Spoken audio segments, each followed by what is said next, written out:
오늘 이 말씀 중심에서 목수의 아들, 하나님의 아들, 목수의 아들, 하나님의 아들이라는 제목으로 하나님 말씀 증거하겠습니다. 오늘은 아주 가야 할 길이 멉니다. 왜냐하면 끝나고 또 성례식도 해야 되고 그래서 그렇지만 아주 중요한 우리 팔복을 지금 다루고 있기 때문에 최선을 다해서 압축해서 말씀드리려고 합니다. 오늘은 팔복 6번째입니다. 마음이 청결한 자는 복이 있나니 그들이 하나님을 볼 것이며. 아주 짧은 문장으로 시작이 되죠.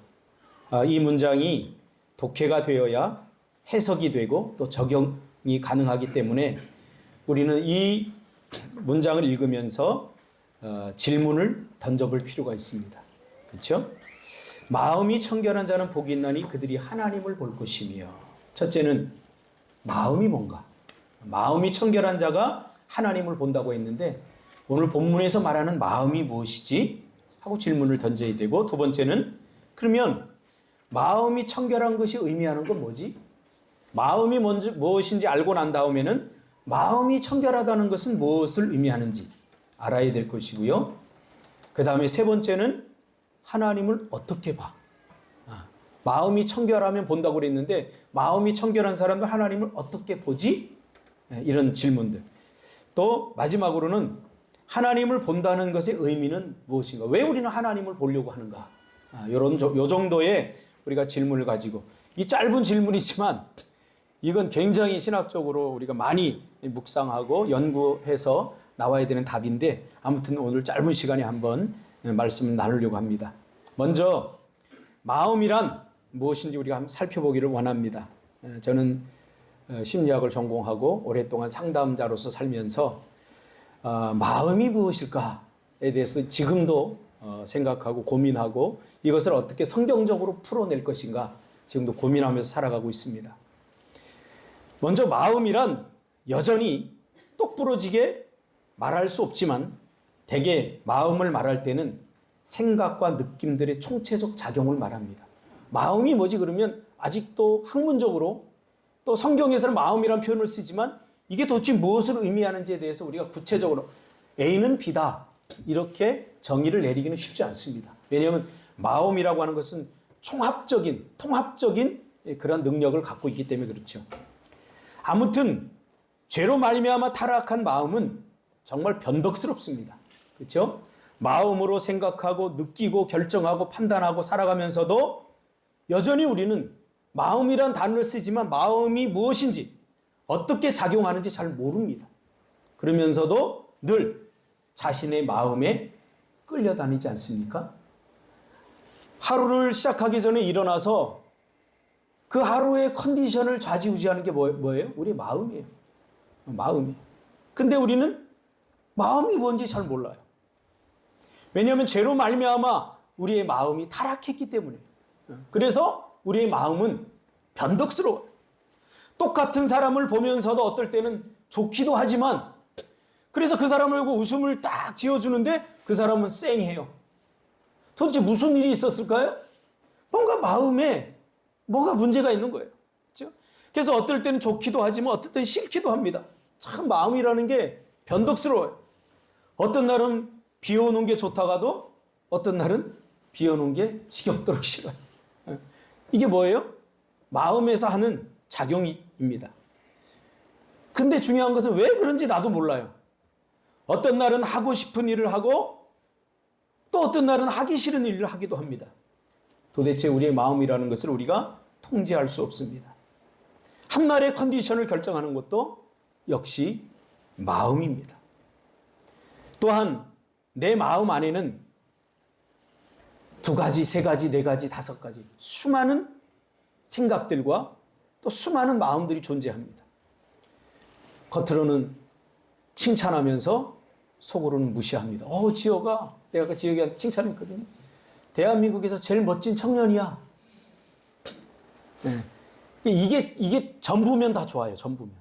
이게 사실이고 전부고 내 마음에 진심이 담겨져 있다면 이거는 아주 순수한 거예요. 그렇지만 마음 한편에서는 이거 그냥 내가 한 거야. 립 서비스야. 이런, 야, 너보다 잘생긴 남자들이 얼마나 많고 너보다 멋지게 사는 청년들이 얼마나 많아.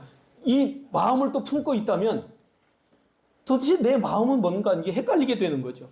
그래서 겉으로는 칭찬하면서도 속으로는 무시합니다. 겉으로는 좋아한다고 말하면서 속으로는 미워하고 증오하기도 합니다. 아무튼 내 안에 가시나무 새처럼 내 안에 내가 너무 많아요. 내 안에 너무 많아요. 그러니까 사는 게 얼마나 힘들까요? 사는 게 얼마나 힘들까요? 근데 내 안에 이렇게 많은 마음들 때문에 속상하고 힘든 게 아니에요.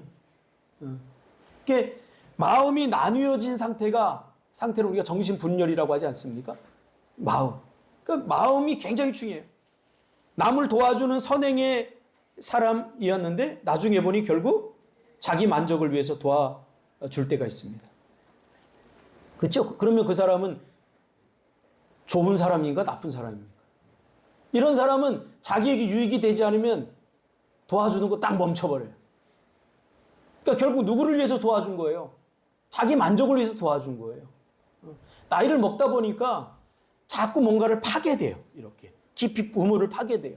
그러면 저 사람이 나를 도와줬는데 이게 정말로 예수님의 마음으로 아무 사심 없이 그냥 도와줬는가? 아니면 뭔가 대가를 바라고 거래하면서 나를 도와줬는가? 이런 것들도 사실 따지게 되는 거죠. 그렇죠? 그렇게 하다 보면 나중에 갑자기 안 도와줘요. 갑자기 목사님 설교가 최고입니다. 목사님이 전부입니다. 그렇게 이야기해놓고 그 다음날 교회 안 보이는 거예요. 이게 도대체 무슨 상황이냐 말이죠. 그렇죠? 자, 마음은 제 마음대로입니다. 제가 무엇을 이야기하려고 하냐면 마음은 통제할 수 없다는 거예요. 한 가지 마음만 가지고 살면 좋겠는데 그게 안 됩니다. 이것을 우리는 청결하지 못한 마음이다 라고 말합니다. 마음이 청결하다고 하는 말은 성경에서 싱글 포커스, 하나의 마음을 갖고 있다는 거예요. 신성주 시선이 아름다워요. 그 미소가 너무 아름다워요. 그럼 이게 전부인 거죠. 근데 이렇게 얘기하면서 마음속에 뭔가 또 꿈틀거리는 거죠. 이게 타락한 마음이에요. 타락한 마음. 예. 그래서 우리는 믿지 못하는 거예요. 믿지 못하는 거예요. 이렇게 말하면 고마워요. 감사해요 해야 되는데 에이씨 속으로는 안 그러잖아. 내가 뭐 그렇게 이뻐? 이러면서 뭔가 부정을 하는 거죠. 이 타락한 마음 때문이라는 거예요. 성경에 의하면 이 타락한 마음을 가지고 사는 것이 청결하지 못하단 말이에요. 청결하지 못하다. 좋아. 그러면 그것이 전부이면 좋겠는데 뒤끝이 또 있어요. 그 뒤에 뭔가가 또 미사의 어구가 들어가요. 이렇게 내 마음 안엔 다양한 마음이 작동을 합니다. 그러면 도대체 마음이 청결하다는 것은 무엇을 의미합니까? 여러분, 이런 수많은 마음을 가지고 살면 행복하지 못합니다. 그래서 단순하게 살아 그러잖아요. 다 거기엔 종합적인 의미가 들어간 거예요. 도대체 마음이 청결하다는 것은 무엇을 의미하는지 우리는 성경적으로 정의를 내릴 필요가 있습니다. 이 질문에 답하기 위해서 우리는 이 질문을 잠시 킵해놓고 잠시 보류해놓고 둘러서 갈 필요가 있습니다. 왜냐하면 마음이 청결하다는 것을 성경에서는 직접 가르쳐주지 않지만 오늘 성경에서 뭐래요? 마음이 청결한 하나님을 볼 수 있다고 했잖아요. 그러니까 역으로 가는 거예요. 하나님을 본 사람들은 누구인가? 그럼 이런 사람을 하나님은 마음이 청결하다고 하는구나. 이렇게 정의를 내릴 수 있잖아요. 그렇죠? 이해가 가시죠? 그래서 왜 둘러서 그러면 하나님을 어떻게 볼 수 있나에 대해서 먼저 한번 살펴보기를 원합니다. 성경에서는 그럼 누가 하나님을 보았는가를 살펴보면 되겠죠. 누가 봤죠? 하나님을 누가 봤어요? 여러분 아니에요? 모세가 봤잖아요. 모세가 시내산에서 하나님을 만났죠. 그가 하나님을 본 것 때문에 모세의 얼굴에 광채가 나고 사람은 감히 그의 얼굴을 쳐다볼 수가 없어서 평상시에 모세는 수건을 두르고 있었어요. 참 굉장한 배려죠. 나 같으면 야 이러고서 뻗으면서 다닐 텐데 그러면 와 목사님 얼굴에 광채가 난다 그러면 와 막 이럴 텐데 모세는 배려를 한 거죠. 사람들이 자기를 볼 수 있도록 얼굴을 가리운 거죠. 겸손을 말하는 거죠. 그렇죠? 근데 모세가 본 것은 사실은 하나님을 직접 면전에서 본 게 아니라 하나님의 뒷모습을 본 거예요. 성경을 보면. 자, 그 외에도 엘리야가 봤죠. 또 구약의 선지자 몇몇이 보았습니다. 본다는 것이 뭐예요? 그럼 본다는 것은 지금 지역이 나 보잖아? 보고 있는 거 맞지? 지금 보고 있으면서 내년 유럽 가서 2달 동안 뭐 할까를 생각하는 건 아니지? 예? 예. 그건 보는 게 아니야. 보는 게. 이 본다는 것은 우리가 눈으로 보죠. 이렇게 눈으로 보면 시신경이 이 만들어진 상을 어디로 보내냐면 신호로 바꾸어서 뇌로 보내고 뇌는 그것을 감지하고 오랫동안 그 상을 간직합니다. 그래서 여러분 직접 보지 않아도 눈을 감으면 그 사람이 떠올라요.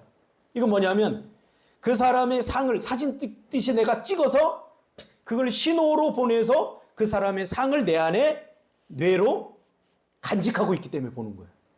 그렇죠? 자, 본다는 것은 이런 현상을 말하는 거예요. 본다. 우리가 뭔가를 본다는 것은. 그러나 하나님을 본다는 것은 이런 개념과는 좀 달라요. 하나님을 본다는 것은 눈이 있어야만 볼 수 있는 것은 아닙니다. 어떤 상을 만들어서 그걸 신호로 보내서 내 안에 뇌 속에서 간직하고 있다가 그 사람이 보고 싶으면 눈을 감으면, 그렇죠? 준석 집사하고 우리 지연 집사하고 지금 떨어져 사는데 얼마나 보고 싶겠어요. 그러면 지연 집사님 눈을 감겠죠? 그럼 꼴 보기 싫은 준석이가 딱 떠오르겠죠? 그러면서 아이고 밥은 먹었을까? 아이고 동생도 같이 있으니까 아이고 지역엔 잘 있을까? 하고 눈을 감으면 이렇게 떠오르는, 이 상이 저장되어 있기 때문이죠. 그러나 하나님을 본다는 것은 그 상이 없어도 돼요. 그래서 소경도 볼 수 있어요. 눈이 없어도 하나님을 볼 수 있고 보지 않고도 볼 수 있어요. 그것이 무엇인가 하면 이 과정에 대해서 조금 더 설명이 필요한데 오늘 시간이 짧기 때문에 바로 넘어가겠습니다. 논리적으로 좀 점프를 해서. 그러면 보지 않고도 볼 수 있는 이런 상이 없어도 소경 같은 사람도 하나님을 볼 수 있어요. 그 볼 수 있는 것은 뭐냐? 성경에 의하면 믿음의 눈이 있으면 볼 수 있다고 그래요. 믿음의 눈. 그래서 하나님께서는 예수 그리스도를 이 땅에 보내주셨습니다. 예수 그리스도는 뭡니까? 살아계신 하나님의 본체예요. 근데 우리는 하나님을 볼 수 없기 때문에 우리 인간을 최대한 배려해서 하나님께서 우리에게 상을 통해서 기억하시도록 예수 그리스도를 이 땅에 보내주신 것입니다. 그리고 그를 본 자는 하나님을 보도록 한 것입니다. 그러니까 예수를 본 사람은 누구를 본 거예요? 하나님을 본 거예요. 제 이야기가 아니라 요한복음 14장 8절에 빌립이 물었어요. 빌립이 예수님께 예수님 하나님을 좀 보여주세요. 보여달라고 했어요. 그러자 주님은 나를 본 자는 아버지를 보았거늘 어찌하여 아버지를 보이려 하느냐 라고 반문을 합니다. 하나님께서 사람의 눈으로 볼 수 있도록 사람의 형상으로 나타나는 것이 바로 사람의 몸을 입고 오신 예수 그리스도십니다. 자, 하나님이 인간의 몸을 입고 예수님으로 나타나셨습니다. 그러나 이 예수님을 사람들이 어떻게 보았을까요? 하나님의 아들로 보았을까요? 목수의 아들. 나 쟤 알아. 요셉, 아버지가 요셉이고 목수야, 그 아버지가. 그리고 쟤도 목수야. 여기서 목수라고 말하는 것은 정확히 말하면 석수입니다. 우리나라는 나무로 집을 짓기 때문에 나무를 다루는 목수라고 하지만 성경의 팔레스타인 지방에는 돌을 깎아서 집을 지었기 때문에 팔레스타인 지방에서 목수 그러면 석수를 말하는 거예요. 돌을 깎아서 집을 짓는 사람들. 그러니까 제 직업 목수야, 석수야. 나 잘 알아. 아니, 제가 무슨 하나님의 아들이야. 그렇죠? 네. 목수의 아들로 봤습니다. 같은 눈으로 똑같은 사람을 예수를 봤는데 어떤 사람들은 하나님의 본체이신 예수를 통해 하나님을 보았고 어떤 사람들은 지극히 평범한 인간 예수, 목수의 아들 예수를 본 것입니다. 자, 무엇이 이 차이를 만들어낸 것일까요? 왜 이런 차이가 만들어졌을까요? 똑같은 것을 봤는데, 똑같은 예수를 봤는데 쟤 요셉의 아들이야, 목수의 아들이야, 목수야, 이렇게 보았고, 어떤 사람들은 하나님이야, 하나님의 아들이야, 곧 하나님이야. 이 차이를 만들어낸 게 뭘까요? 그것은 바로 믿음입니다. 예수님을 향한 믿음입니다. 예수님을 믿는 사람들은, 그 사람의 눈에는 예수가 하나님으로 보였습니다. 그러나 예수님을 믿지 않는 사람들 눈에는 예수는 그저 평범한 목수의 아들이었을 뿐이죠. 이와 같이 믿음이라는 눈은 보지 못하는 사람을, 그리고 보지 못하고도 본 사람을 만들어냅니다. 이게 믿음이에요. 그러니까 하나님을 본 사람들의 관점에서 바라보면, 하나님을 본 사람들의 관점에서 바라보면 마음이 청결하다는 것은 바로 우리의 삶에서 일어나는 모든 일을 믿음의 눈으로 바라보는 것을 의미한다고 할 수 있겠습니다. 마음이 청결하다는 건 뭐라고요? 믿음의 눈으로 모든 것을 바라보는 사람. 내 문제, 내 주변의 사람들, 나에게 일어난 사건들, 그것은 단순히 우리 인간사에서 일어나는 복잡한 그런 관계적으로 얽히고 그런 게 아니라, 이것은 뭐예요? 믿음의 눈으로 바라보는, 거기에는 하나님의 뜻이 있고 하나님의 은혜가 있고 하나님의 계획이 있다는 거예요. 즉 다시 말하면 하나님을 믿으면 하나님이 하시는 일을 믿게 되어 있다는 거예요. 저는 7년 전에 하나님께서 창세기 12장 1절 3절 말씀을 주고 제주로 가라고 했을 때 자꾸 이 믿음을 제가 거부했어요. 왜? 보이지 않기 때문에. 그러나 갈 바를 알지 못하고 떠나서 이쪽으로 왔어요. 오니까 비로소 보이는 것들이 생기더라고요. 비로소. 하나님이 왜 가라고 했는지. 왜 가라고 했는지. 하나님을 믿어야 하나님이 하시는 일을 믿게 되어 있어요. 할렐루야. 우리가 믿지 못하는 것은 하나님을 믿지 못함이 아닌가? 이렇게 우리가 거슬러 가봐야 돼요. 하나님을 믿으면 하나님이 하시는 일이 이해가 안 되더라도, 내가 어떻게 설명할 수 없더라도 순종하게 되어 있어요. 제가 이쪽으로 올 수 있었던 것은 하나님이 하시는 일이 이해가 돼서가 아니라 하나님을 믿었기 때문에 왔어요. 하나님을 믿었기 때문에 하나님께서 하시는 일을 믿어드린 거예요. 그렇죠? 우리가 그 사람을 믿는다는 것은 그 사람이 하는 일을 믿는다는 거예요. 그 사람이 하는 일을 믿지 못한다는 것은 그 사람을 믿지 못한다는 거예요. 제가 이야기했잖아요. 춤과 춤추는 사람을 구별할 수 없어요. 춤추는 사람이 춤이고 춤이 춤추는 사람인 거예요. 이와 같이 믿음도 마찬가지예요. 우리 신앙생활은 매일 하나님을 보는 일로 이루어져 있습니다. 왜 우리가 하나님을 보아야 하는가? 여기에 대한 답입니다. 또한 마음이 청결하다는 것은 이 믿음이 기초가 되어서 다른 사람들을 말씀으로 대하는 거예요. 말씀의 기초에서 사심없이 순전하게 대하는 거예요. 이것이 마음이 청결한 거예요. 미워하지 말라 그러면 내 마음에는 미움의 그 감정들과 생각, 분노들이 가득하지만 성경에서 미워하지 말라고 하니까 믿음의 눈을 떠서 미워하지 않는 것, 미워하지 않으려고 하는 지향, 그렇죠? 미워하지 않는 것은 결과예요. 결과에서만 안 돼요, 신앙은. 믿음은 뭐라고요? 지향이에요. 그래서 미워하지 않으려고 하는 마음을 갖는 거, 이게 중요한 거예요. 미워하지 않으려고 하는 마음을 가져야 미워하지 않게 되는 거지. 그렇죠? 그래서 믿음으로 믿음에 이르게 하나니, 그 말은 뭐냐면 믿으려고 해야 믿을 수 있다는 말이에요. 근데 하나님은 우리에게 믿음을 이미 주셨잖아요.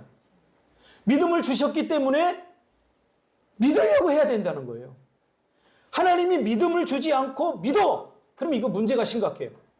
근데 하나님이 우리에게 믿음을 주셨기 때문에 그 믿음을 사용하라는 거예요. 근데 우리는 사용 잘 안 하려고 해요. 왜?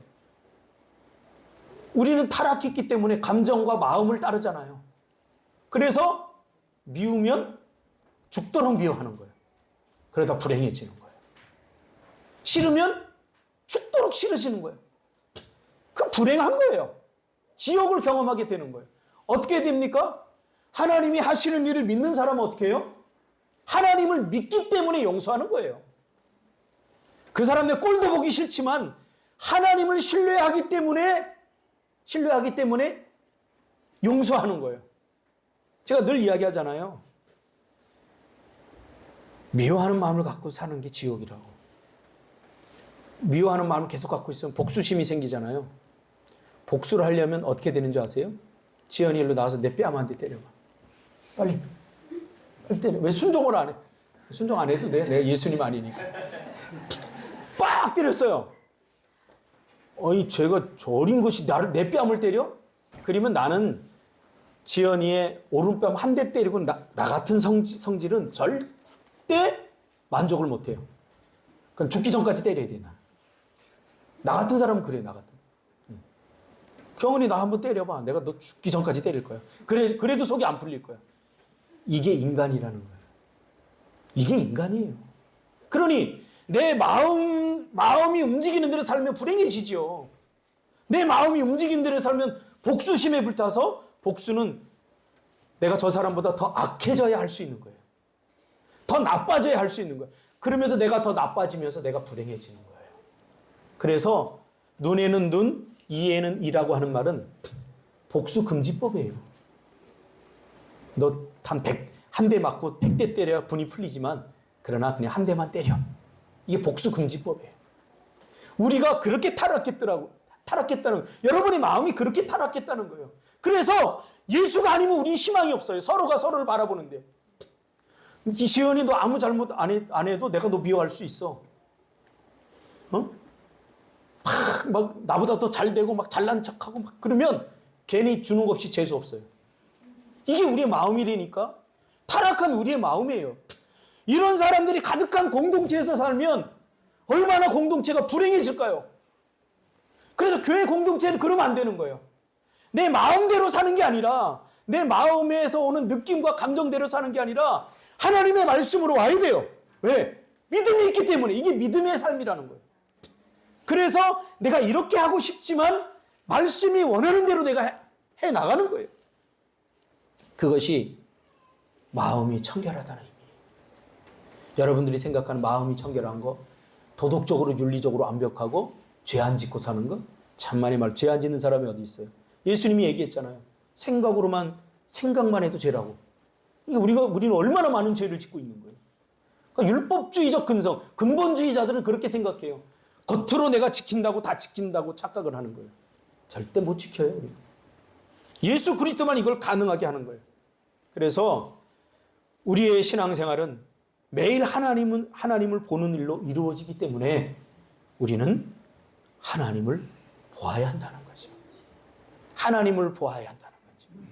그분을 보아야 마음의 평안이 옵니다. 그분을 보아야 행복합니다. 그분을 보아야 우리가 사는 이유와 존재를 깨닫게 됩니다. 그제 어떤 분과 이야기하는데, 목사님 사는 게 왜 이렇게 힘들어요? 원래 사는 게 힘들어요. 그러더라고요. 아직도 살 날이 많이 남았는데. 그게 제가 그랬어요. 그래, 사는 게 원래 힘들어. 사는 게 원래 힘들어. 근데 힘든 것보다 더 큰 가치를 만나면 돼. 그게 예수 그리스도 아닙니까? 그 힘든 가운데서 웃을 수 있고 힘들기 때문에 불행한 것이 아니라 오히려 예수와 동행하지 못하면 우리 인생이 힘들어지는 거예요. 그렇죠? 그러므로 마음이 청결한 자는 복이 있나니 그들이 하나님을 볼 것이며 라는 예수님의 축복의 선언은 나 자신의 가장 엄격하고 가장 정직한 자아 검토를 요구하는 겁니다. 나에게 진실해야 돼. 나에게 진실해야 돼. 준상 집사님 사랑해요? 이렇게 말했다면 이게 정말 여러 가지 마음 중에 하나인가? 아니면 only love인가? 이 말이 전부인가? 최병 집사님 나 좋아해요? 좀 당황하잖아요. 왜냐하면 저 마음 안에 여러 가지가 있기 때문에 그런 거예요. 그러니까 우리 삶이 얼마나 숨길 것 많고 감출 것 많고 복잡해요. 무질서해져요. 하나의 마음을 갖고 살면 얼마나 준상 집사 만날 때마다 머리 쓸 필요 없잖아요. 어떻게 준상 집사님 사랑하니까 사랑해요 하면 끝나는 거예요. 사랑해요. 근데 재수 없어. 별로 엊그제 나한테 뭐라 그러는데 괜히 주는 겁심이 있네. 이런 마음을 갖고 사랑해요. 그러니까 얼마나 힘들어야 내가. 이거예요. 이거. 마음이 청결한 자는 하나님을 볼 수 없는 거예요.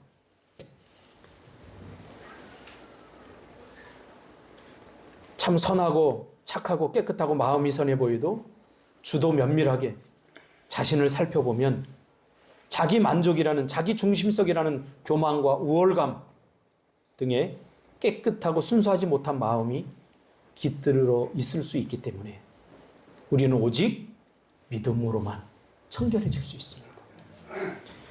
이 믿음을 가능하게 하는 말씀에 근거한 실천으로 다른 사람을 나보다 낮게 여기는 그런 순전한 마음을 갖는 것 얼마나 좋겠어요. 그렇죠? 그래서 이것을 가능하게 하는 분이 성령님이에요. 성령님이 한 마음을 주시는 거예요. 한 마음을 주시는 거예요. 지연아 사랑해. 내 마음이 여러 마음이 있을 수 있지만 그러나 나는 오직 이 마음으로 너를 대할 거야. 그러면 더 이상 복잡해질 거 우리 관계는 복잡해질 거 없죠. 그렇죠? 그래서 하나님을 보는 사람들은 의의 사람들입니다. 그래서 믿으면 영광을 보리라. 그렇게 말한 거예요. 믿으면 어때요? 너희가 나보다 더 큰 일을 하리라. 예수님 말씀한 거예요. 믿으면. 하나님을 보아야 하나님이 하시는 일들이 보입니다. 하나님을 보아야 하나님이 하시는 일들을 볼 수 있어요. 그래야 방해자가 안 되는 거예요. 지금 교회에서 여러 가지 계획들을 하고 있어요. 박준상 집사님이 교회 안으로, 단지 안으로 이사를 했어요. 참 많은 의미가 있습니다. 저분은 좋은 집에서만 살던 분인데 어떻게 이렇게 누추한 곳에서 살 수 있을까 걱정되지만 인생의 행복이라는 게 장소가 아니라 누구와 함께 하느냐이기 때문에 준상 집사님 저한테 그러더라고요. 하나님이 기도 많이 하라고 저를 보내주신 것 같아요. 그래서 그건 하나의 이유죠. 아마 더 큰 은혜들이 있을 겁니다. 그 이야기를 듣고 지연 집사님 뭐라고 그러냐면 정말 우리가 꿈틀 마을이 되어가네요. 그래요, 꿈틀 마을. 우리가 같이 함께 살고 같이 밥 먹고 같이 하는 공동체를 꿈꾸는데 그런 공동체가 되어가네요. 저는 본 거예요, 이미. 하나님을 보니까 하나님 보시는 일이 보여요. 그리고 그 일은 내 욕심과 내 힘으로 되지 않아요. 믿음으로 되는 거예요, 믿음으로. 보세요. 이 척박한 땅이 이 광야가에서 꽃필 것입니다. 또 저 옆에 있는 땅 300평을 지금 우리가 기도하고 있어요. 이제 기도하면서 또 새로운 터전을 우리가 만들어서 함께 꿈꿔 나갈 겁니다. 제가 여기서 선포하고 했던 이야기들 여러분들 그냥 듣지 마세요. 믿음의 눈을 떠서 보시기 바랍니다. 제가 그리고 있는 그림들을 한번 보세요. 이 세상은 하나님의 마음에 그려졌던 그림을 그대로 옮겨놓은 거예요. 믿음은 그리는 거예요. 믿음은 바라는 것들의 실상이요 보이지 않는 것의 증거라고 했잖아요. 이 말을 예술적으로 표현하면 시적으로 표현하면 믿음은 그리는 거예요. 그러니까 그리지 않는 사람이 손해인 거예요. 왜 그리지 못합니까? 믿음이 없으면 보지 못하니까 본 것이 없으니까 그리지 못하는 거예요. 여러분 그려내시길 바랍니다. 여러분 자녀들을 보면서도 현실만 보고 얼마나 답답해요. 말 안 듣잖아요. 죽 패고 싶잖아요. 안 들어요. 그러나 그려보세요. 믿음의 눈을 떠서 내 자식을 보세요. 내가 보니까 온유 많이 폭군이 돼서 돌아왔던데 어제 막 한결이 눕혀놓고 막 목조르기 하고 막 그래요. 우리 믿음의 눈을 뜨지 않고 이 현실의 눈을 보면 희망이 없어요. 서로 보세요. 무슨 희망이 있어요. 그러나 믿음의 눈을 열어서 서로를 봐보세요. 박준상 집사님 절망하지 마세요. 할렐루야. 미스터 왜 고개 숙여? 실망하지 마세요. 이 믿음의 눈을 떠야 그래야. 누구죠? 사울이 내가 엊그제 마취를 해가지고 기억력이 좀 흐려진 거예요. 사도 바울이 빌립보 감옥에 아직 들어가서 여유로웠잖아요, 마음이. 오히려 밖에 있는 사람들이 걱정돼가지고, 야, 사도 바울 죽었나? 한번 가봐. 근데 사도 바울이 갔더니 밝은 표정으로, 웬일이야? 아니, 사람들이 걱정돼서요, 작은 계집아이를 보내서, 그것도. 계집아이를 보내서 사도 바울 선생님 죽었나 안 죽었나 한번 보고 오래요. 그랬더니 항상 기뻐하라. 쉬지 말고 기도하라. 사도 바울과 우리의 차이가 뭘까요? 사도 바울이 본 것을 우린 보지 못한 거예요. 왜 보지 못했을까요? 믿음의 눈을 뜨지 않기 때문에 그래요. 제발 믿음의 눈을 떠서 서로를 바라보시고 여러분의 문제를 바라보시면 여러분 폭풍 속에서도 잠을 잘 수 있어요. 할렐루야. 기도하겠습니다. 주님,